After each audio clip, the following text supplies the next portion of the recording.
हाँ जी, देखिए ऐसा है कि ये कमिश्नर जुल्फ़िकार गुमन हैं जिन्होंने डिप्टी कमिश्नर दफ्तर में मुहर्रम उल हराम के सिलसिले में कायम दिल्ली कंट्रोल रूम का विजिट किया है। इस मौके पर deputy commissioner Mohammad Suhail Khawaja, assistant commissioner general Tanveer Yasin, incharge control room Rahul Suhail Akhtar और दीगर अफसरान भी मौजूद थे। दिल्ली कंट्रोल रूम के विजिट के दौरान कमिश्नर जुल्फ़िकार गुमन का कहना था कि अशूरा मुहर्रम पर फूल प्रूफ सिक्योरिटी के इंतजाम किए गए हैं। कानून नाफज करने वाले इदारे क़याम अमन के लिए पूरी तरह चौकस हैं।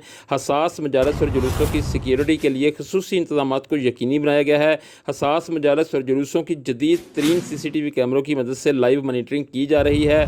ज़िला भर में 243 CCTV कैमरे नस्ब किए गए हैं। अमन व अमान के लिए तमाम मुमकिन वसाइल बुरुए कार लाए गए हैं। किसी भी सूरत से नबरद-ए-ज़मा होने के लिए कंट्रोल रूम से फौरी हदायत जारी की जा रही हैं। शूरा के मौका पर शर अंगेज़ी करने वालों के साथ फौरी आहनी हाथों से निपटा जाएगा।